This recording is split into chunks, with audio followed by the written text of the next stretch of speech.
Hi hi hello ನಮಸ್ಕಾರ ಎಲ್ಲರಿಗೂ nature spirit nine ಆಟ್ Kannada ಟಾರೋ card ರೀಡಿಂಗಿಗೆ welcome.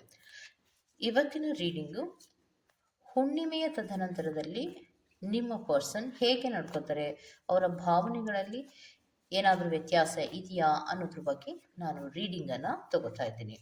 ಇದೆಲ್ಲವೂ ಕೂಡ ಇನ್ ಜನರಲ್ ಆಗಿರುವಂತಹ ರೀಡಿಂಗ್ ಆಗಿರೋದ್ರಿಂದ ನಿಮಗೆ ರೆಸೊನೇಟ್ ಆದರೆ ಮಾತ್ರ ತಗೊಳ್ಳಿ.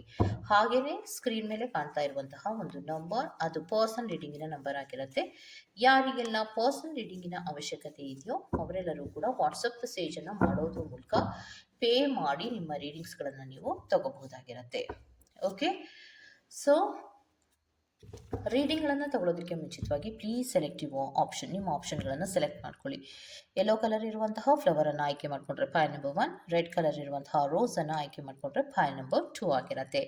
ಆಯ್ಕೆಯನ್ನು ಮಾಡ್ಕೊಳ್ಳುವಾಗ ಬಹಳ ಕಾನ್ಸಂಟ್ರೇಷನಿಂದ ಆಯ್ಕೆಯನ್ನು ಮಾಡ್ಕೊಳ್ಳಿ. ಈ ಎರಡು ಫ್ಲವರ್ಸಲ್ಲಿ ಯಾವ ಫ್ಲವರ್ ನಿಮಗೆ ತುಂಬ ಅಟ್ರ್ಯಾಕ್ಟ್ ಆಗುತ್ತೋ ಆ ಫ್ಲವರನ್ನು ಸೆಲೆಕ್ಟ್ ಮಾಡ್ಕೊಳ್ಳೋದ್ರ ಮೂಲಕ ಹುಣ್ಣಿಮೆಯ ತದನಂತರದಲ್ಲಿ ನಿಮ್ಮ ಪ್ರೀತಿಯ ವ್ಯಕ್ತಿಯ ಭಾವನೆಗಳಲ್ಲಿ ಏನಾದರೂ ವ್ಯತ್ಯಾಸ ಇದೆಯಾ ಅಥವಾ ಅವರು ಹೇಗೆ ನಿಮ್ಮ ಜೊತೆ ನಡ್ಕೋತಾರೆ ಅನ್ನೋದ್ರ ಬಗ್ಗೆ ನಾವು ರೀಡಿಂಗನ್ನು ತಗೋತಾ ಹೋಗೋಣ. ಓಕೆ ಸೊ ಯಾರೆಲ್ಲ ಈ ಫ್ಲವರನ್ನು, ಈ ಕಲರಿನ ಶಾವಂತಿಗೆ ಹೂವನ್ನು ಆಯ್ಕೆ ಮಾಡ್ಕೊಂಡಿದ್ರು, ಇದು ಪಾಯ್ ನಂಬರ್ 1 ಆಗಿರುತ್ತೆ. ಈ ಹುಣ್ಣಿಮೆಯ ತದನಂತರದಲ್ಲಿ ನಿಮ್ಮ ಪ್ರೀತಿಯ ವ್ಯಕ್ತಿ ಯಾವ ರೀತಿ ನಿಮ್ಮ ಜೊತೆ ನಡ್ಕೋತಾರೆ ಅನ್ನೋದ್ರ ಬಗ್ಗೆ ನಾನು ರೀಡಿಂಗನ್ನು ತಗೋತಾ ಇರೋದು, ಹೌದಲ್ವಾ? ಯಾವ ರೀತಿ ನಡ್ಕೋತಾರೆ ಅನ್ನೋದನ್ನ ನೋಡ್ತಾ ಹೋಗೋಣ. ಸೊ ಸ್ಪಿರಿಟ್ಸ್ ಪ್ಲೀಸ್ ಹೆಲ್ಪ್ ಮಾಡಿ. ಓಕೆ,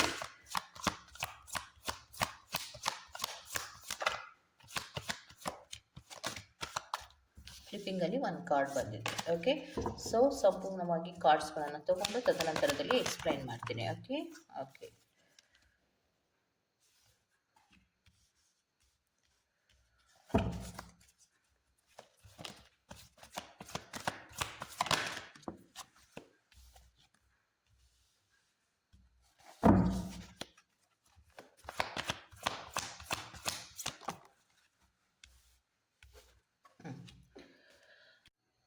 ಓಕೆ ಸೊ ಹುಣ್ಣಿಮೆಯ ತದನಂತರದಲ್ಲಿ ನಿಮ್ಮ ಪ್ರೀತಿಯ ವ್ಯಕ್ತಿ ಸ್ವಲ್ಪ ಅಡಿಕ್ಷನ್ ಅನ್ನುವಂತಹ ರೀತಿಯಲ್ಲಿ ನಡ್ಕೊಳ್ಳುವಂತಹ ಸಾಧ್ಯತೆಗಳು ಇರುತ್ತೆ. ಓವರ್ ಅಡಿಕ್ಷನ್ಸಲ್ಲಿ ಇರ್ತಾರೆ. ಮತ್ತು ಅವರು ಕೆಲವೊಂದು ವಿಚಾರಗಳಲ್ಲಿ ಮೂಮೆಂಟ್ಸನ್ನು ತಗೊಳ್ಳುವಾಗ ಒಂದು ನೆಗೆಟಿವ್ ಆದಂತಹ ಆಲೋಚನೆಯ ಪ್ರಕಾರವಾಗಿ ಮೂಮೆಂಟ್ಸ್ಗಳನ್ನು ತಗೊಳ್ಳುವಂತಹ ಸಾಧ್ಯತೆಗಳು ಇರುತ್ತೆ. ತುಂಬ ಅಡಿಕ್ಷನಲ್ಲಿ ಪ್ರೀತಿಯ ವಿಚಾರದಲ್ಲಿ ಮೂವನ್ನು ಮಾಡ್ತಾರೆ. ಅಂದರೆ ಅಡಿಕ್ಷನ್ ಆಗಿದ್ದೀನೇನೋ ಅನ್ನುವಂತಹ ರೀತಿಯಲ್ಲಿ ಅವರು ಮೂವನ್ನು ತಗೊಳ್ಳುವಂತಹದ್ದು ಜಾಸ್ತಿ ಇರುತ್ತೆ. ಮತ್ತು ಇನ್ನೊಂದು, ಬಹಳಷ್ಟು ಕ್ಯೂರಿಯಾಸ್ ಆಗಿ ಇರ್ತಾರೆ. ಪ್ರೀತಿಯ ವಿಚಾರದಲ್ಲಿ ಇನ್ಸ್ಪೈರಿಂಗ್ ಆಗೂ ಇರ್ತಾರೆ ಮತ್ತು ಕ್ಯೂರಿಯಾಸಿಟಿಯೂ ಕೂಡ ಜಾಸ್ತಿ ಇರುತ್ತೆ. ಅದು ಪ್ರೀತಿಯ ಅನ್ನೋದಾದರೆ ಸ್ವಲ್ಪ ಇನ್ಫ್ಯಾಕ್ಚುಯೇಷನ್ಸ್ಗಳಿಂದ ಕೂಡಿರುವಂತಹದ್ದು. ಚಿಕ್ಕ ಪುಟ್ಟ ವಿಚಾರಗಳಿಗೂ ಜಗಳಗಳನ್ನು ಆಡುವಂತಹದ್ದು, ಮತ್ತು ನನ್ನ ಕಡೆಗೆ ಹೆಚ್ಚು ಗಮನವನ್ನು ಕೊಡಬೇಕು ಅನ್ನುವಂತಹ ಮನಸ್ಥಿತಿಗಳಲ್ಲಿ ಇರುವಂತಹದ್ದು. ಮತ್ತು ತುಂಬ ಬೇಗ ಅಪ್ಸೆಟ್ ಆಗ್ತಾರೆ. ತುಂಬ ಸಿಟ್ಟುಗಳು ಜಾಸ್ತಿ ಆಗುತ್ತೆ ಅವ್ರಿಗೆ ಈ ಹುಣ್ಣಿಮೆಯ ತದನಂತರದಲ್ಲಿ. ಚಿಕ್ಕ ಪುಟ್ಟ ವಿಚಾರಗಳಿಗೂ ಕೂಡ ನೀನು ನನ್ನ ಕಡೆ ಗಮನವನ್ನು ಕೊಡ್ತಾ ಇಲ್ಲ, ನನ್ನ ಕಡೆ ಗಮನವೇ ಇಲ್ಲ, ಎಷ್ಟೇ ಟೈಮನ್ನು ಕೊಟ್ಟರು ಕೂಡ ನೀನು ಯಾಕೋ ನನ್ನನ್ನು ನೆಗ್ಲೆಕ್ಟ್ ಮಾಡ್ತಾ ಇದೆಯಾ ಅನ್ನುವಂತಹ ರೀತಿಯಲ್ಲಿ ನಡ್ಕೊಳ್ಳುವಂತಹದ್ದು ಜಾಸ್ತಿ ಇರುತ್ತೆ. ಹಾಗಿದ್ರೆ ಅವರಿಗೆ ಪ್ರೀತಿ ಇಲ್ವಾ ಅನ್ನೋದಾದರೆ, ಅವರು ನಿಮ್ಮ ಹತ್ರ ಪ್ರೀತಿಯನ್ನು ಬಯಸ್ತಾ ಇರ್ತಾರೆ. ಬಯಸಿದಂತಹ ಪ್ರೀತಿ ಸಿಗ್ತಾ ಇದ್ರೂ ಕೂಡ ಏನೋ ಒಂದು ರೀತಿಯಲ್ಲಿ ಅವರು ಅನುಮಾನದ ರೀತಿಯಲ್ಲಿ ನೋಡ್ತಾ ಇರ್ತಾರೆ. ಯಾಕೋ ನಿನ್ನನ್ನು ನೆಗ್ಲೆಕ್ಟ್ ಮಾಡ್ತಾ ಇದೆಯಾ, ನಾನು ಪ್ರೀತಿಸಿದಂತಹ ರೀತಿಯಲ್ಲಿ ನೀನು ಪ್ರೀತಿಸ್ತಾ ಇಲ್ಲ, ನೀನು ನಿಜವಾಗ್ಲೂ ನನ್ನನ್ನು ಪ್ರೀತಿಸ್ತಾ ಇದೆಯಾ ಅನ್ನುವಂತಹ ಪದೇ ಪದೇ ಕೆಲವೊಂದು ಮಾತುಗಳನ್ನು ಆಡುವಂತಹದ್ದು ಜಾಸ್ತಿ ಇರುತ್ತೆ. ಆ ರೀತಿ ನಡ್ಕೋತಾರೆ ಅನುಮಾನದ ರೀತಿಯಲ್ಲಿ. ಮತ್ತು ಅವರಿಗೆ ಏನಂದರೆ ಎಂಗ್ಸೈಟಿಗಳು, ಆತಂಕಗಳು ಪ್ರೀತಿಯ ವಿಚಾರದಲ್ಲಿ ಜಾಸ್ತಿ ಇರುತ್ತೆ. ಮತ್ತು ಪ್ರೀತಿಯಲ್ಲಿ ನನಗೇನೋ ಮೋಸ ಆಗ್ತಾ ಇದೆಯೇನೋ ಅನ್ನುವಂತಹ ರೀತಿಯಲ್ಲಿ ಬೇಜಾರಿನಲ್ಲಿ ಒಂಟಿಯಾಗಿರುವಂತಹ ಪ್ರಯತ್ನಗಳನ್ನು ಕೂಡ ಮಾಡುವಂತಹದ್ದು ಇದೆ ಅನ್ನುವಂಥದ್ದನ್ನು ರಿಪ್ರೆಸೆಂಟ್ ಮಾಡ್ತಾ ಇದೆ. ಸೊ ಅಲ್ಲಿಗೆ ಹುಣ್ಣಿಮೆಯ ತದನಂತರದಲ್ಲಿ ಮನಸ್ಸಿನ ಮೇಲೆ ಹೆಚ್ಚು ಪರಿಣಾಮಗಳು ಆಗೋದ್ರ ಜೊತೆಗೆ ಅಡಿಕ್ಷನ್ಸ್ ಕೂಡ ಇರುತ್ತೆ.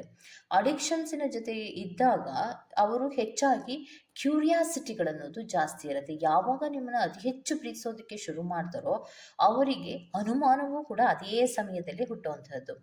ಕ್ಯೂರಿಯಾಸಿಟಿ ಜಾಸ್ತಿ ಇರುತ್ತೆ. ಇನ್ಸ್ಪೈರಿಂಗ್ ಆದಂತಹ ಲವ್ ಆದ್ರೂ ಕೂಡ ಅದು ಸ್ವಲ್ಪ ಇನ್ಫ್ಯಾಕ್ಚುಯೇಷನ್ಸಲ್ಲಿ ಇರುತ್ತೆ. ಮತ್ತು ಅಪ್ಸೆಟ್ ಆಗುವಂತಹದ್ದು ಜಾಸ್ತಿ ಇರುತ್ತೆ. ಚಿಕ್ಕ ಪುಟ್ಟ ವಿಚಾರಗಳಲ್ಲಿಯೂ ಕೂಡ ತುಂಬ ಅಪ್ಸೆಟ್ ಆಗುವಂತಹದ್ದು ಜಾಸ್ತಿ ಇರೋದ್ರಿಂದ, ನೀನು ನನ್ನನ್ನು ನಿಜವಾಗ್ಲೂ ಪ್ರೀತಿಸ್ತೀಯಾ, ನೀನು ನನ್ನನ್ನು ನಿಜವಾಗ್ಲೂ ಪ್ರೀತಿಸ್ತೀಯಾ ಇಲ್ವಾ ಅನ್ನೋದನ್ನ ಪದೇ ಪದೇ ಕೇಳುವಂತಹದ್ದು ಜಾಸ್ತಿ ಇರುತ್ತೆ. ಮತ್ತೆ ಅವರಲ್ಲಿ ಆತಂಕಗಳು ಅನ್ನೋದು ಪ್ರೀತಿಯ ವಿಚಾರದಲ್ಲಿ ಜಾಸ್ತಿ ಆಗಿರುತ್ತೆ. ಮತ್ತೆ ನಿಮ್ಮಿಂದ ನನಗೆ ನೋವಾಗ್ತಾ ಇದೆ, ನಿಮ್ಮಿಂದ ನನಗೆ ಬೇಜಾರಾಗ್ತಾ ಇದೆ ಅಂತ ಒಂಟಿಯಾಗಿ ಕೂಡ ಇರುವಂತಹ ಸಂದರ್ಭಗಳು ಜಾಸ್ತಿ ಇರುತ್ತೆ ಅನ್ನೋದನ್ನ ರೆಪ್ರೆಸೆಂಟ್ ಮಾಡ್ತಾ ಇದೆ ಹುಣ್ಣಿಮೆಯ ತದನಂತರದಲ್ಲಿ. ಓಕೆ, ಸೊ ಇದಿಷ್ಟು ಪೈಲ್ ನಂಬರ್ 1 ಅವರ ರೀಡಿಂಗ್ ಆಗಿರುತ್ತೆ. Go to the next file number 2.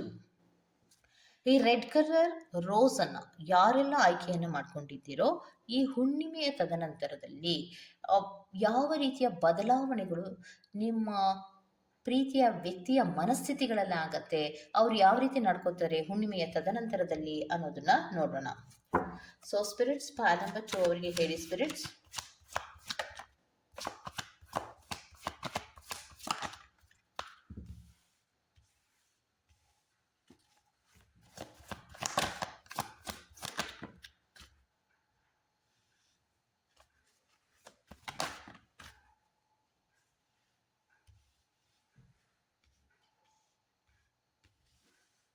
So spirits, death card clarification spirits. Okay. ಹುಣ್ಣಿಮೆಯ ತದನಂತರದಲ್ಲಿ ಪೈಲ್ ನಂಬರ್ 2 ಅವರಿಗೆ ಬರ್ತಾ ಇರೋದು ಏನು ಅಂದರೆ, ಕೆಲವೊಬ್ಬರಿಗೆ ರೀಯೂನಿಯನ್ ಅನ್ನು ರೆಪ್ರೆಸೆಂಟ್ ಮಾಡ್ತಾ ಇದೆ. ಹುಣ್ಣಿಮೆಯ ತದನಂತರದಲ್ಲಿ ನಿಮ್ಮ ಪ್ರೀತಿಯ ವ್ಯಕ್ತಿ ನಡ್ಕೊಳ್ಳುವಂತಹ ರೀತಿ ಪಾಸಿಟಿವ್ ಆಗಿ ಇರುತ್ತೆ. ರೆಸ್ಪಾನ್ಸಿಬಿಲಿಟೀಸ್ಗಳು ತುಂಬ ಜಾಸ್ತಿ ಇರುತ್ತೆ. ನಿಮ್ಮ ಕಡೆಗೆ ಅತಿ ಹೆಚ್ಚು ಗಮನವನ್ನು ಕೊಡುವಂತಹದ್ದನ್ನು ಈ ಹುಣ್ಣಿಮೆಯ ತದನಂತರದಲ್ಲಿ ರೆಪ್ರೆಸೆಂಟ್ ಮಾಡ್ತಾ ಇದೆ. ಆ ರೀತಿಯೇ ನಡ್ಕೋತಾರೆ. ಹೆಚ್ಚು ಗಮನವನ್ನು ಕೊಡುವುದು, ಕಾಳಜಿಯನ್ನು ತೋರಿಸೋದು, ಭಾವನೆಗಳನ್ನು ಶೇರ್ ಮಾಡ್ಕೊಳ್ಳುವಂಥದ್ದು, ಪ್ರೀತಿಯನ್ನು ಎಕ್ಸ್ಪ್ರೆಸ್ ಮಾಡುವಂಥದ್ದು ಎಲ್ಲವೂ ಕೂಡ ರೆಪ್ರೆಸೆಂಟ್ ಮಾಡ್ತಾ ಇದೆ. ಮತ್ತೆ ಇನ್ನೊಂದೇನು ಅಂದರೆ, ಹುಣ್ಣಿಮೆಯ ತದನಂತರದಲ್ಲಿ ಅವರಿಗೆ ಅಟ್ರಾಕ್ಷನ್ಸ್ ಅನ್ನೋದು ಜಾಸ್ತಿ ಆಗುವಂತಹ ಸಾಧ್ಯತೆಗಳು ಇರುತ್ತೆ. ಹೊಸ ರೀತಿಯಲ್ಲಿ ಸ್ವಲ್ಪ ಚೇಂಜ್ ಆದಂತಹ ರೀತಿಯಲ್ಲಿ ನಡ್ಕೊಳ್ಳುವಂತಹ ಸಾಧ್ಯತೆಗಳು ಕೂಡ ಇದೆ ಅನ್ನುವಂಥದ್ದನ್ನ ರೆಪ್ರೆಸೆಂಟ್ ಮಾಡ್ತಾ ಇದೆ. ಮತ್ತೆ ನಿಮಗೆ ನೆಕ್ಸ್ಟ್ ಕಾರ್ಡಲ್ಲಿ ಸ್ಟ್ರೆಂತ್ ಕಾರ್ಡ್ ಬಂದಿರೋದ್ರಿಂದ ಕಂಟ್ರೋಲ್ಡ್ ಲವ್ ಅನ್ನು ರೆಪ್ರೆಸೆಂಟ್ ಮಾಡ್ತಾ ಇದೆ. ಸೊ ಪ್ರೀತಿಯ ವಿಚಾರದಲ್ಲಿ ಸ್ಟ್ರೆಂತ್ ಇರಬೇಕು, ಮತ್ತೆ ಪ್ರೀತಿಯ ವ್ಯಕ್ತಿಯನ್ನು ಕಂಟ್ರೋಲಲ್ಲಿ ಕೂಡ ಇಟ್ಕೋಬೇಕು ಅನ್ನುವಂತಹ ರೀತಿಯಲ್ಲಿ ನಡವಳಿಕೆಗಳನ್ನು ಮಾಡುವಂತಹ ಸಾಧ್ಯತೆಗಳು ಇರುತ್ತೆ. ಸೊ ಅದರಿಂದ ಏನಾದರೂ ನಮಗೆ ಎಫೆಕ್ಟ್ ಆಗುತ್ತಾ ಅಂದರೆ ಇಲ್ಲ. ಕೆಲವೊಂದು ಚೇಂಜಸ್ಗಳನ್ನು ಅವರು ಮಾಡ್ತಾ ಇರೋದ್ರಿಂದ, ಪ್ರೀತಿಯ ವಿಚಾರದಲ್ಲಿ ಹಲವಾರು ಚೇಂಜಸ್ಗಳನ್ನು ಮಾಡ್ತಾ ಇರೋದ್ರಿಂದ ಕೆಲವೊಂದು ನಡವಳಿಕೆಗಳ ಎಂಡಿಂಗ್ಗಳನ್ನು ಮಾಡ್ತಾರೆ. ಯಾಕೆ ಅನ್ನೋದಾದರೆ, ರೆಸ್ಪಾನ್ಸಿಬಿಲಿಟೀಸ್ಗಳು ಜಾಸ್ತಿ ಆದಾಗ, ಒಂದು ಪ್ರೀತಿ ಅನ್ನೋದು ಜಾಸ್ತಿ ಆದಾಗ, ಮತ್ತೆ ಅವರು ಒಂದು ಬೌಂಡ್ರೀಸನ್ನು ಹಾಕುವಾಗ ಯಾಕೆ ಹಾಕ್ತಾರೆ ಅನ್ನೋದಾದರೆ, ಅವರು ಸೀರಿಯಸ್ ಆದಂತಹ ಕಮಿಟ್ಮೆಂಟಿನ ವಿಚಾರವಾಗಿ ಬಂದಾಗ ಈ ರೀತಿ ನೀನು ಚೇಂಜ್ ಆಗಬೇಕು, ನೀನು ಜೀವನದಲ್ಲಿ ಹಲವಾರು ವಿಚಾರಗಳಲ್ಲಿ ಬದಲಾವಣೆ ಆಗಬೇಕು ಅನ್ನುವಂತಹ ರೀತಿಯಲ್ಲಿ ನಡವಳಿಕೆಗಳನ್ನು ಮಾಡುವಂತಹ ಸಾಧ್ಯತೆಗಳು ಇರುತ್ತೆ. ಮತ್ತೆ ಪ್ರೀತಿಯ ವಿಚಾರದಲ್ಲಿ ಕೋಆಪರೇಟಿವ್ ಆಗಿ ಕೂಡ ಇರ್ತಾರೆ. ಯಾವುದೇ ರೀತಿಯ ಮಿಸ್ಅಂಡರ್ಸ್ಟ್ಯಾಂಡಿಂಗ್ಗಳನ್ನು ಮಾಡ್ಕೋಬೇಕಾಗ್ಲಿ ಅಥವಾ ಮಿಸ್ಕಮ್ಯುನಿಕೇಶನ್ಗಳನ್ನು ಮಾಡ್ಕೋಬೇಕು ಅನ್ನುವಂತಹ ಮನಸ್ಥಿತಿ ಆಗಲಿ ಇರೋದಿಲ್ಲ. ಮನಸ್ಥಿತಿಯ ಮೇಲೆ ಅಂತಹ ದೊಡ್ಡ ಪರಿಣಾಮ ರೋಸನ್ನು ಯಾರೆಲ್ಲ ಆಯ್ಕೆ ಮಾಡ್ಕೊಂಡಿದ್ದೀರೋ ಆ ವ್ಯಕ್ತಿಗಳಿಗೆ ಇರೋದಿಲ್ಲ. ಅವರಲ್ಲಿ ಪಾಸಿಟಿವ್ ಆದಂತಹ ಆಲೋಚನೆಗಳಿರುತ್ತೆ. ಮತ್ತು ಅಟ್ರಾಕ್ಷನ್ ಈ ಹುಣ್ಣಿಮೆಯ ತದನಂತರದಲ್ಲಿ ಜಾಸ್ತಿ ಆಗೋದ್ರಿಂದ ಪ್ರೀತಿಯ ವಿಚಾರದಲ್ಲಿ ಸ್ಟ್ರೆಂತ್ ಅನ್ನೋದು ಕೂಡ ಜಾಸ್ತಿ ಆಗುತ್ತೆ. ಮಿಸ್ಅಂಡರ್ಸ್ಟ್ಯಾಂಡಿಂಗ್ಗಳು ಆಗಬಾರ್ದು ಅನ್ನುವಂತಹ ರೀತಿಯಲ್ಲಿ ಹಲವಾರು ಚೇಂಜಸ್ಗಳನ್ನು ಮಾಡ್ತಾ ಬರ್ತಾರೆ. ಪ್ರೀತಿ ಅನ್ನೋದು ಪಾಸಿಟಿವ್ನ ಕಡೆಗೆ ಮುಂದಕ್ಕೆ ಹೋಗುತ್ತೆ ಅನ್ನುವಂಥದ್ದನ್ನು ರೆಪ್ರೆಸೆಂಟ್ ಮಾಡ್ತಾ ಇದೆ. ಓಕೆ, ಸೊ ಇದಿಷ್ಟು ಪೈಲ್ ನಂಬರ್ 2 ಅವರ ರೀಡಿಂಗ್ ಆಗಿರುತ್ತೆ. ಈ ಹುಣ್ಣಿಮೆಯ ತದನಂತರದಲ್ಲಿ ಪ್ರೀತಿಯ ವ್ಯಕ್ತಿ ನಡ್ಕೊಳ್ಳುವಂತಹ ರೀತಿಯ ಬಗ್ಗೆ ನಾನು ಈ ರೀಡಿಂಗ್ ಅನ್ನು ತಗೊಂಡಿರುವಂತಹದ್ದು. ಈ ರೀತಿಯ ರೀಡಿಂಗ್ ನಿಮ್ಗೆ ಇಷ್ಟ ಆಗಿದೆ ದಯವಿಟ್ಟು ಸಬ್ಸ್ಕ್ರೈಬ್ ಮಾಡಿ, ಪಕ್ಕದಲ್ಲೇ ಇರುವಂತಹ ಬೆಲ್ ಐಕಾನ್ ಅನ್ನು ಪ್ರೆಸ್ ಮಾಡಿ. ನಾನು ನಿಮ್ಮನ್ನು ಮತ್ತೊಂದು ರೀಡಿಂಗ್ ಗಳಲ್ಲಿ ಸಿಗ್ತೇನೆ ಅಂತ ಹೇಳ್ತಾ ಅಲ್ಲಿವರೆಗೂ ಚೆಕಿ ಬಾಯ್.